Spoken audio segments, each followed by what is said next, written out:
The following recording is a production of Kickin' Out at 2 in conjunction with the Retromania Pro Wrestling Podcast Network and is intended for private use only.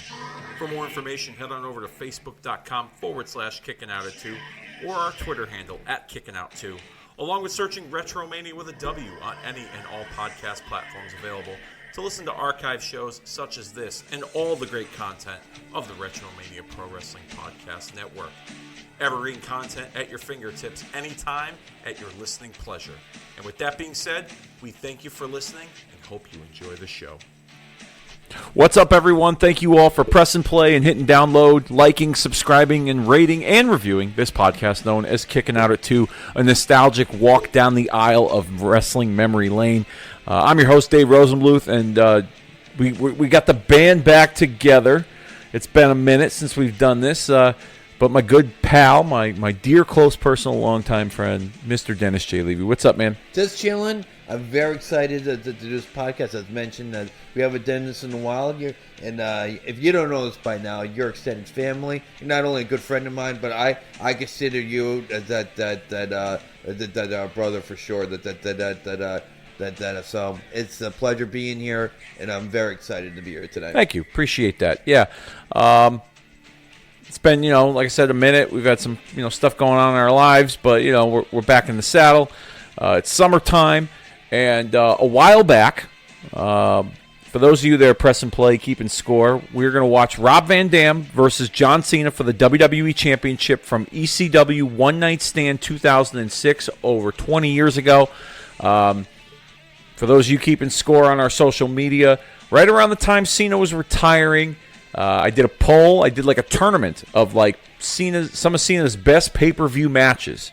And this one right here won the whole thing, which I was surprised at. I didn't think this one was going to win it. It outlasted John Cena and AJ Styles. It outlasted Cena and Randy Orton, Cena and Batista, Cena and Shawn Michaels, So let me stop you right there. Yeah. How about my favorite match of all time, Cena and Bomber versus CM Punk, Money in the Bank? I did not put that in there because we've already watched it. Oh, good point. Good point. Okay? Yeah. Which you can find in the archives. Dennis and I watched John Cena CM Punk from Money in the Bank 2011. It's in the archives. You can check that out right now over on Podbean by searching Retromania with a W. There's your cheap plug there.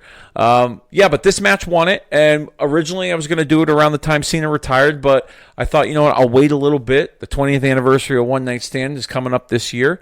And, so we're going to watch it. So head on over to your Netflix accounts because that's where all the archived WWE pay-per-views and PLEs are. And I'm going to have you search One Night Stand. The year is 2006.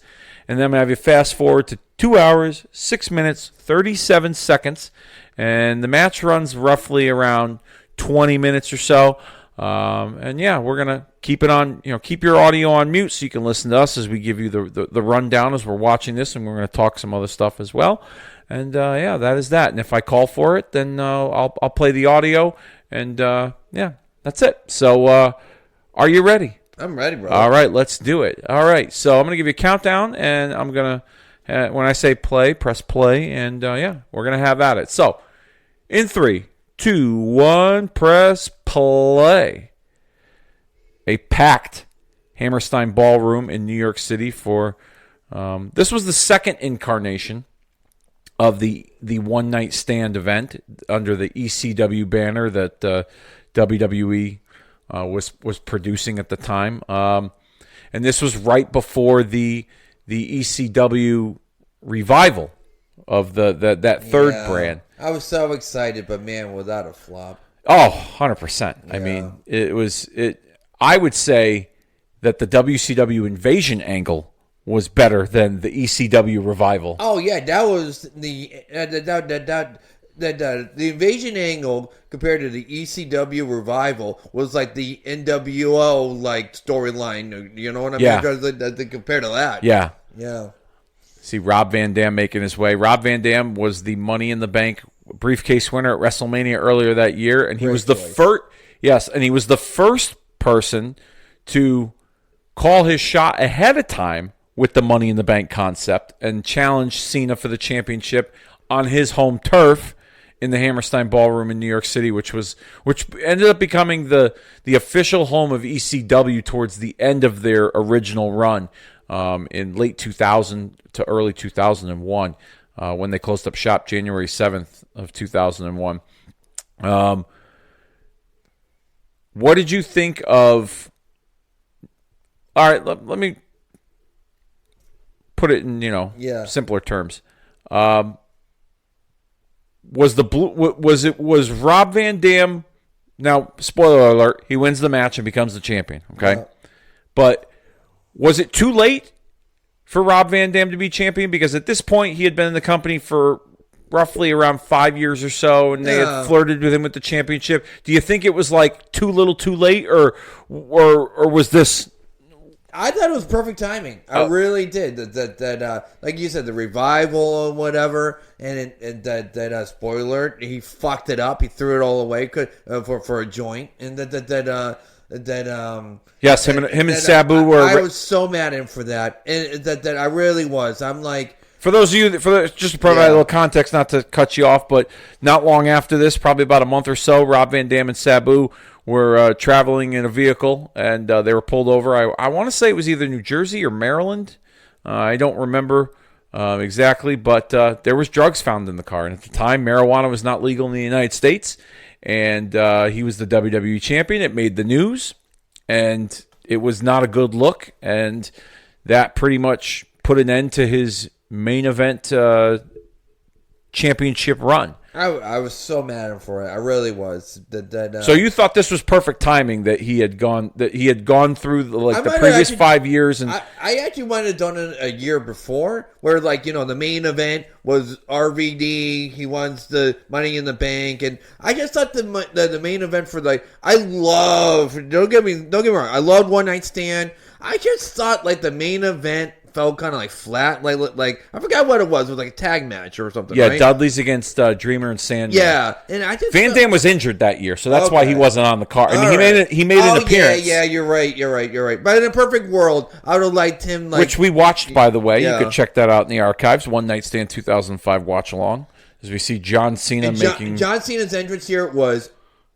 He did a great job here. Half heel, half face. Oh, it was so fucking good. The atmosphere was, as they say, was so thick you can cut the tension with a knife. This was a unique presentation here with, very cookie cutter.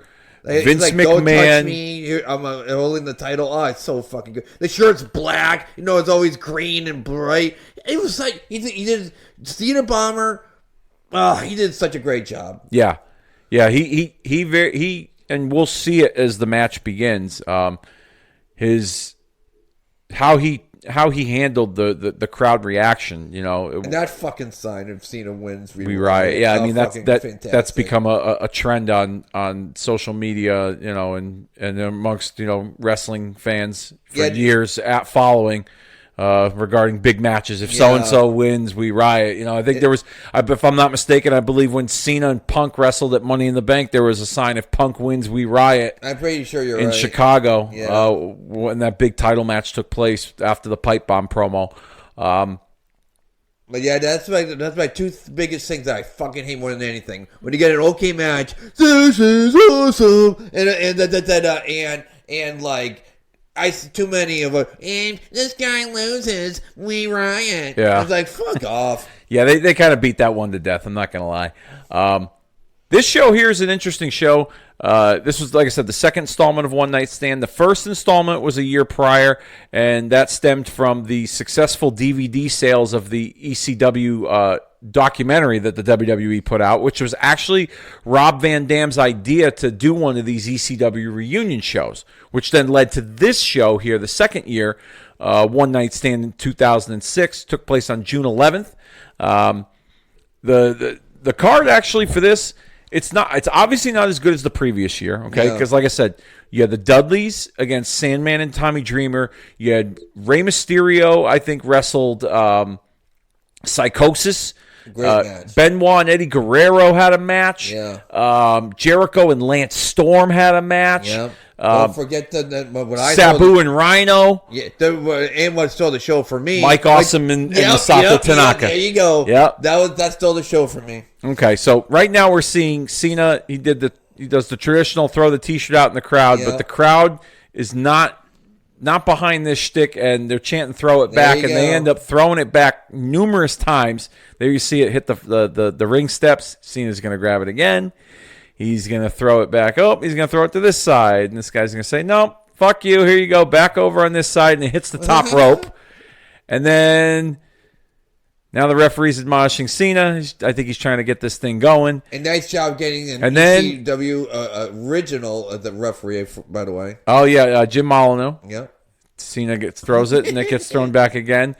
I think the last one here coming up, it's gonna be the section of the crowd facing the hard cam. He throws it, and there's a guy in the front row that kept it, huh? Look at the guy in the jersey. No, they didn't keep it. They throw it back to him. Guy spits on it. There you see in the background, guy spitting on it, throws it back, and then somebody else catches it because it doesn't make the ring.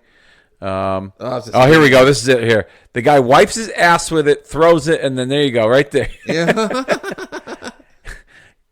A lot of fuck yous there. Look at that. Very passionate fan base. Not fans of John Cena. But before this match took place, the undercard saw Taz defeat Jerry the King Lawler in 35 seconds. Kurt Angle defeated Randy Orton in 15 minutes and 7 seconds. I don't remember that one. Kurt Angle was like their draft pick. And they tried to take him a little more seriously by having him represent ECW. The FBI, Little Guido and Tony Mamaluke with Big Guido defeated Yoshihiro Tajiri and Super Crazy in 12 minutes and 24 seconds. Rey Mysterio and Sabu ended in a no contest in an Extreme Rules match for the World Heavyweight Championship. That match pissed me off. I thought it was a good match until the finish. Yeah. When they did that finish, it was just kind of like it just kind of fell flat. You kind of knew, like, all right, WWE has got their fingerprints on this version of ECW. Tag team match saw Edge, Mick Foley, and Lita defeat Terry Funk, Tommy Dreamer, and Beulah McGillicuddy. That was a fantastic match. That was a fun match. That was a fantastic match. That was a lot of fun. We got to see a little bit of heel Mick Foley that originated in the original ECW. Balls Mahoney defeated Masato Tanaka in another Extreme Rules match in 5 minutes and 3 seconds. And then here, the main event, Cena and RVD. While we're on the subject of Cena, did you? It's been a minute. I don't think we had this discussion, but did you catch Cena's retirement match against Gunther? I did. Okay, and what did you think of that match? For the man who I know you don't watch a lot of wrestling these days, like current wrestling, but I'd like to know your product. But I did. I didn't see it like live per se. I didn't go out my way. Okay, I'm watching Saturday Night's Main Event today to see Cena Bomber's last match. Yeah, but I did finally see it. Probably I don't know, a month ago, give or take. Really? And that's far back. I was entertained. Okay. And I love that he tapped out. Yeah. And I interpreted it as sure, it's Gunther and he's a fucking monster. He's choking you. Yeah. But I also took it. I'm tapping out. I'm done. Yeah. I got no more fight left in me. I have no more fight left in me. This guy has beaten me, and it's time. Yeah. My time is up. I thought that was it was a metaphor just like for everything. The outrage though from the audience, not only in the building that night but online for the finish, like you had to think that. It was so fucking Finkel. Can you just enjoy something for 5 minutes? Yeah. I just don't Look, I'd be the first one to admit. But someone would go, well, who the fuck are you? You haven't watched Raw in probably a year or so. And I get it. I don't like the product. Yeah. But I don't go online going, these motherfuckers, how can they? And everyone's so fucking Finkel. Just enjoy the fucking show. Yeah, they're fickle and it's just it's you can't. I say it all the time. Like, be a fan, stay in your lane. Like, if you don't like it, don't watch it. You know, exactly. Like, it's not like, is it okay to critique some stuff that doesn't resonate with you? Sure, but when you you over critique things, and like the audience booed that night when he tapped, and a lot of the complaints online were like, "Oh, Mr. Never Give Up, he gave up." Well, that's the whole fucking point. Exactly. That's the whole point. He finally gave up. He tapped out. because he had no more fight left in him, because Gunther was the better athlete, the better wrestler, because Gunther was getting the best of him. And he knew it was time. He knew it was time to lay it down. And that's what he did.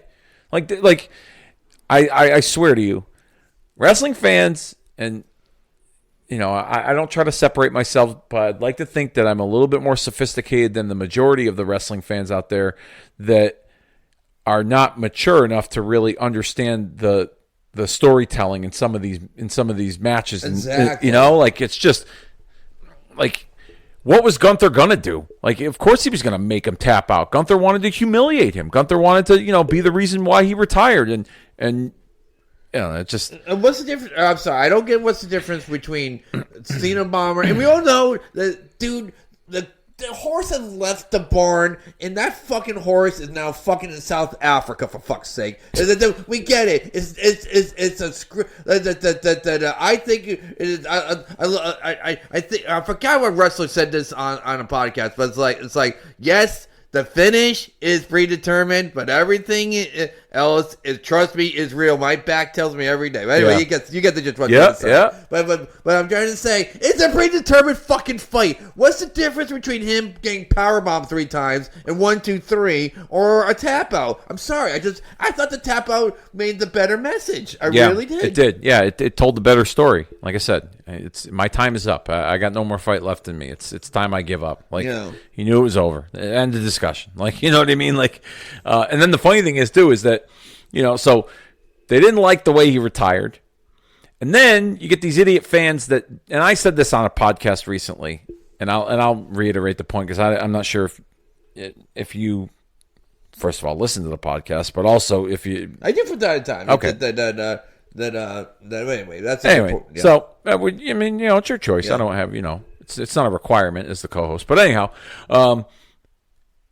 so they announced that Cena is going to be the host of WrestleMania back in late March, early April, right? With 3 or 4 weeks to spare. Okay. And then the people are complaining oh, he just retired and he's going to come back and have a match. What was the point of that whole fucking retire? He never said he was having a match. He said he was going to be the host. Shut the fuck up. And what did he do? He hosted the event. He came out in a suit. He introduced, he introduced the crowd, announced the attendance. He was a part of Bianca Belair's pregnancy reveal. He did the thing with Danhausen and The Miz, he was a host. Simple as that. The people just they jump the gun, and it's just quite frankly, it's annoying. I can't.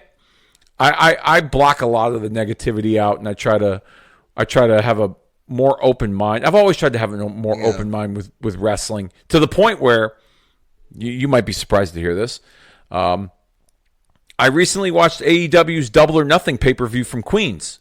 That's the one with Darby Allin versus MJF. Yeah. Okay. I'll go on record as saying this right now. It was a hell of a show. It was, to me, in my opinion, pay-per-view of the year right now. All the matches were fun, exciting. I haven't kept up with AEW storylines.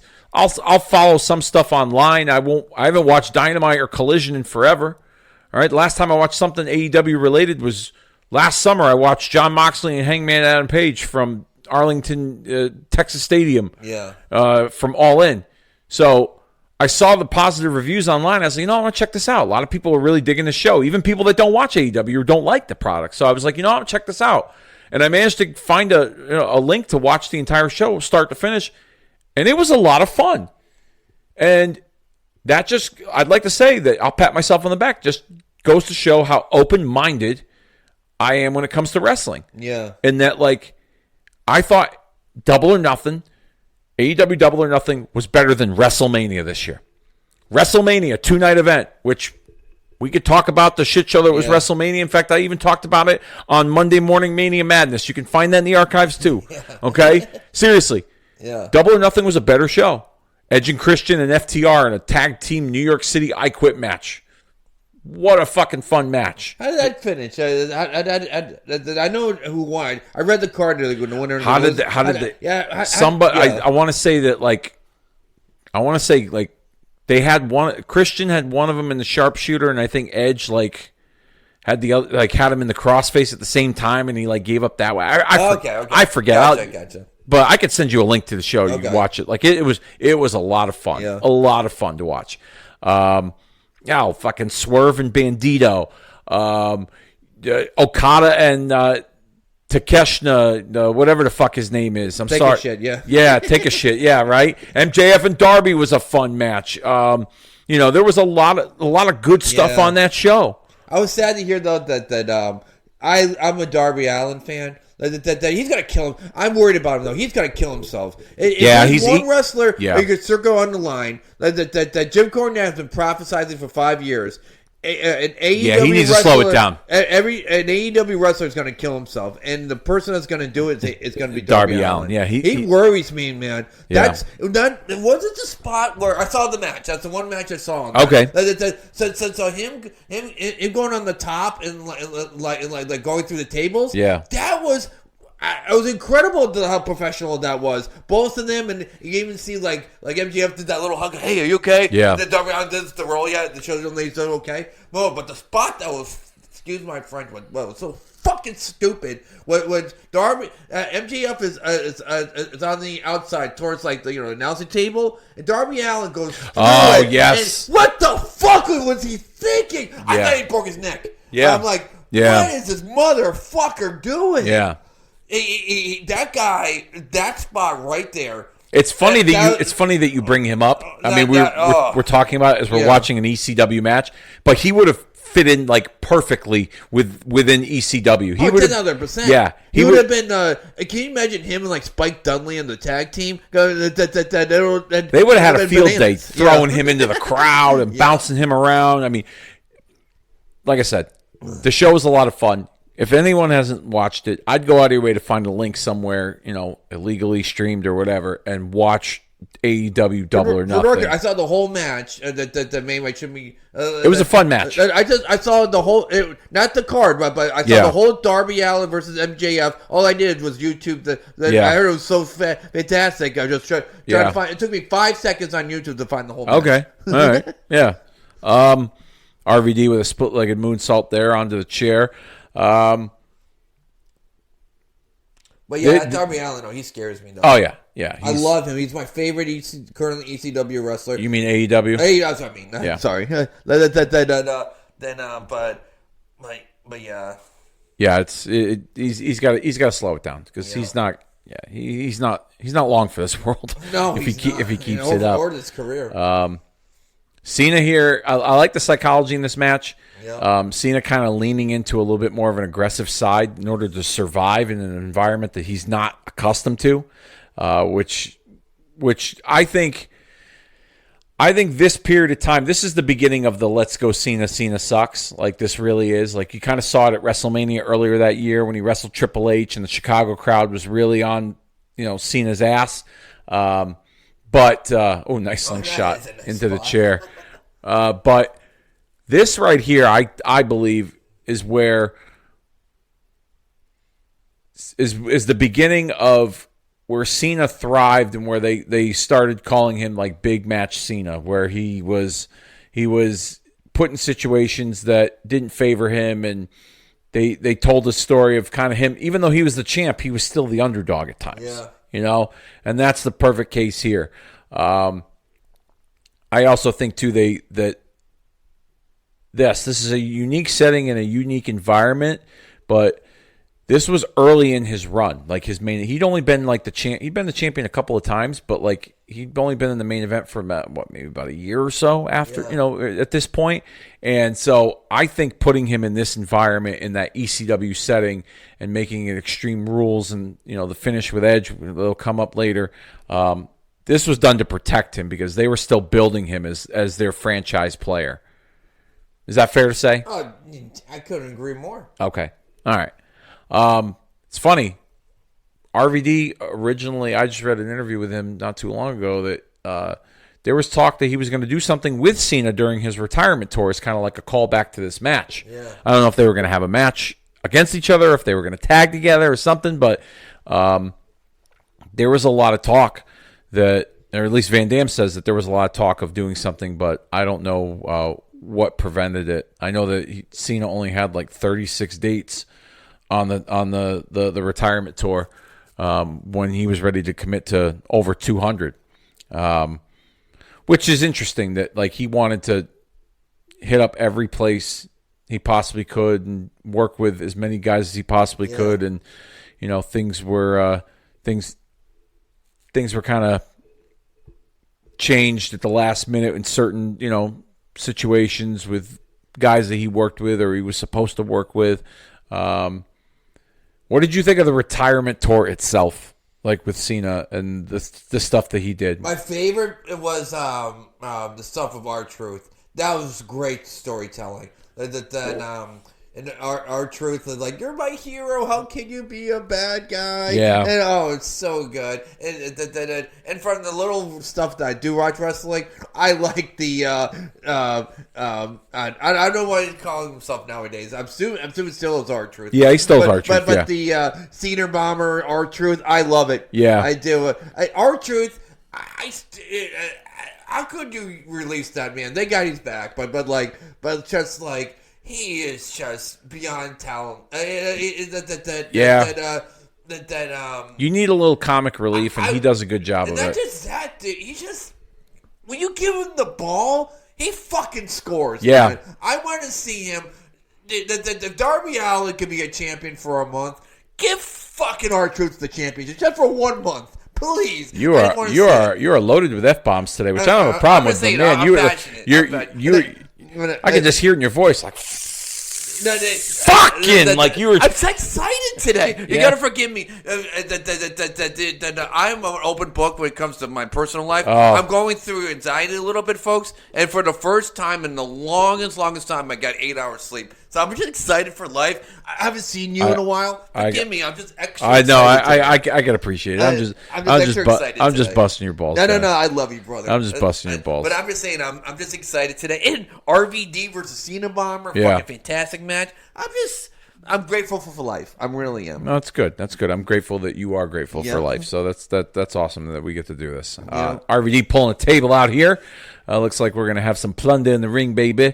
That's pretty good. Yeah, little Dusty Rose, baby, plunder. You know what I just saw the other day? Public, if you will. Yeah, I saw Dusty Rhodes versus the Akeem the Dream. Akeem the African Dream. Yeah, Akeem the African Dream. What a fun match that was. Yeah, he did the elbow drop. He's doing the elbows to the head. And he does the dance. Yeah, I think I've seen that meme before. That match. I love that. That's match. pretty good. Yeah. Yep. RVD setting the table up in the corner here. And by the way, YouTube is the greatest adventure of all time. Any match I want to see, current or past, just type it in. I'll say this. I've been watching a lot of the Vault on YouTube, like the WWE Vault page and the WCW Vault page. They got some... I just saw something today. It's up on the Vault right now. Hulk Hogan and Ricky the Dragon Steamboat against Honky Tonk Man and the Macho Man Randy Savage from 1987. What was it? It's on WWE Vault's YouTube. Is it just like a tag team match? It's like I think it was like I don't know if it was a dark match at a TV taping, but I just saw it. I haven't had a chance to watch it, but I watched. This is another thing I watched. It's 2 parts on the Vault page. It was Sting's 1992 in WCW. It has his stuff with Rick Rude, the Dangerous Alliance, Jake the Snake, Vader. It's probably, I'm going to go on record to say, that's probably Sting's best year in wrestling.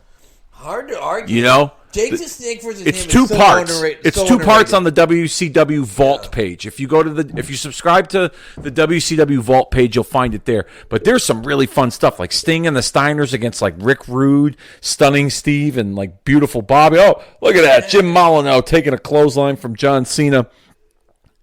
RVD up top, and gets put down.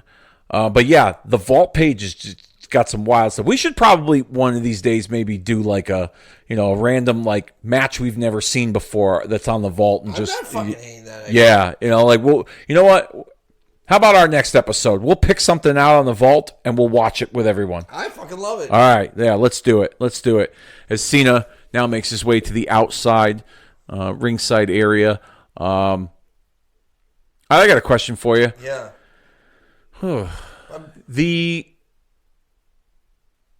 now, like we said at the beginning of this podcast, the ECW revival just wasn't. It was awful. It just didn't hit. Yeah. Okay. Now, I understand that you want to keep up with what brought ECW to the dance, but is there anything from this era in WWE? Is there anyone or anything that could have helped keep the ECW concept alive and manage to evolve it at the same time? Absolutely. And within the garbage, there were pearls in the garbage. Okay. Like, for example, Ric Flair versus The Big Show. That was a hardcore match, and like I get it that Ric Flair juices it, but it was an ECW match. Like, where they fucked up is, I think it was don't hold me to this, but I think the very first match was like the fish, not the Zombie versus Sandman. Okay. But like the very first match was like Balls Mahoney maybe versus like Just Incredible. And Balls Mahoney. Oh, here we go. Spear through the table. Referee gets taken. Or I'm sorry, cameraman gets taken out too. Motorcycle helmet. Oh, okay. Oh, referee's gonna eat it, and there he is. Edge. Yeah. I hated him at the time. I grew to like Well, he him did. now. He did. I did not like him back He then. played a good heel then. If you hated him at the time. No, it was X-Pac Heat for me.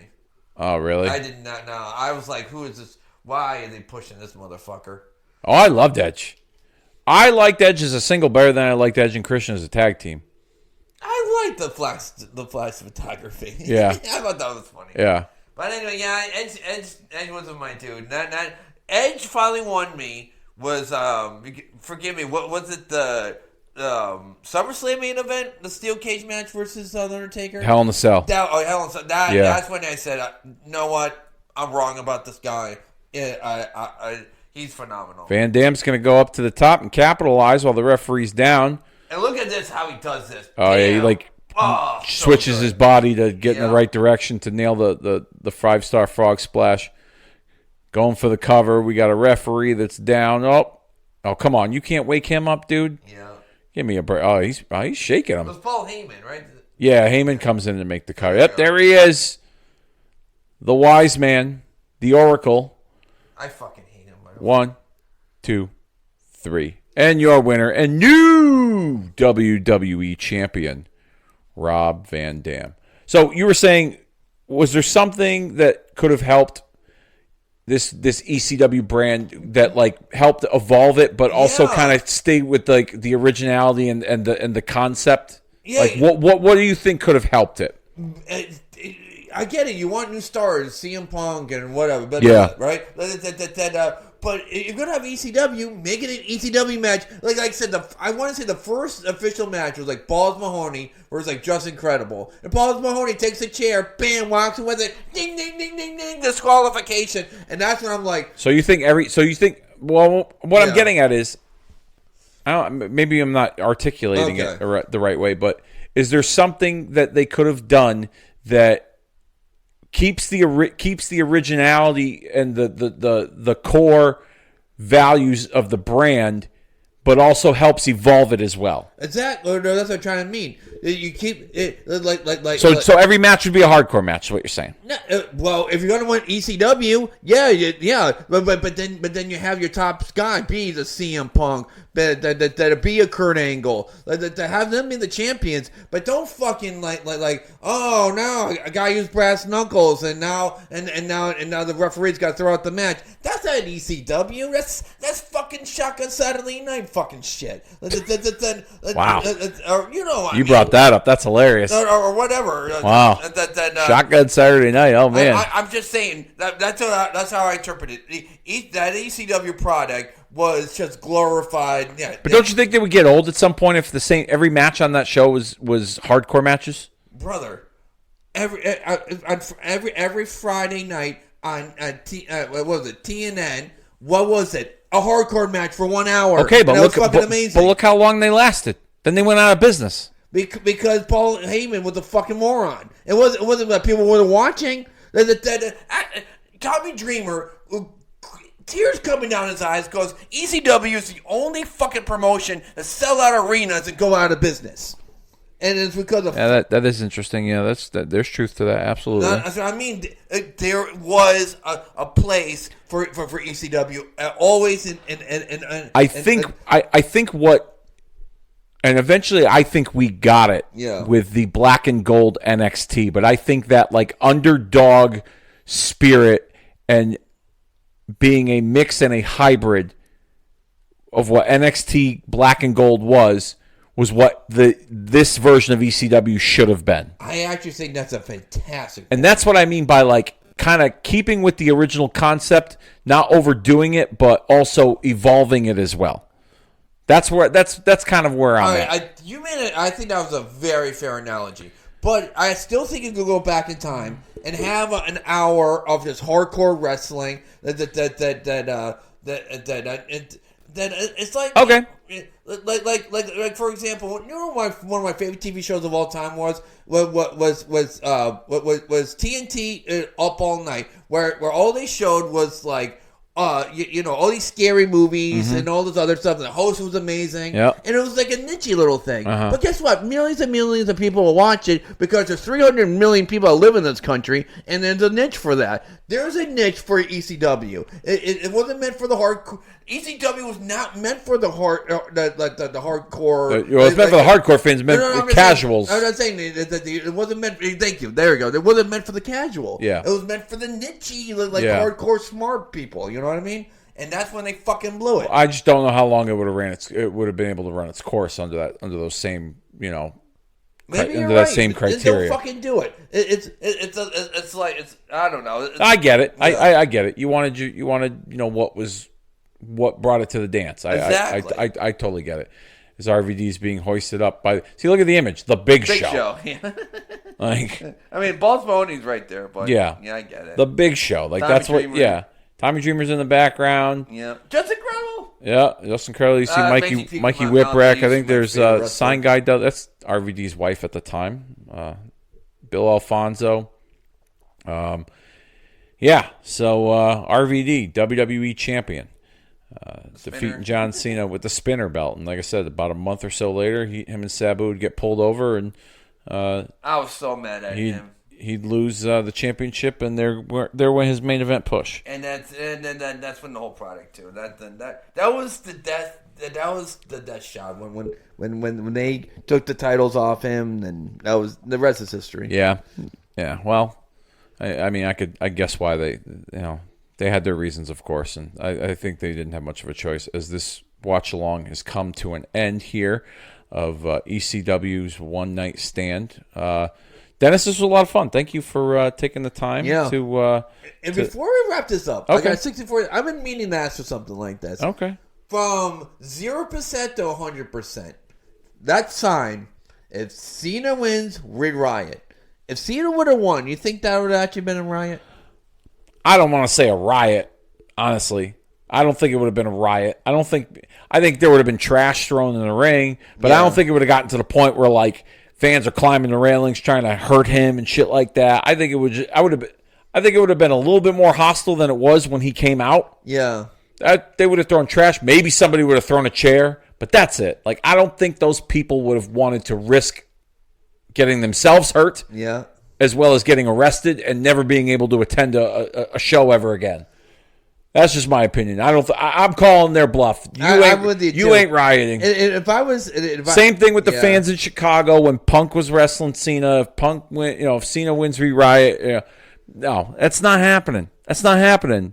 You guys care about your wrestling too much. Yeah. Sorry. I'm with you 10,000%. Is it a cool visual for television to tell a story? Sure. And whoever did that sign too, fucking phenomenal. Genius. That's pretty cool. All right, but dude, you ain't fucking risking. You ain't risking never being able to go to a show again. You ain't gonna get hurt. That's for damn sure. Okay.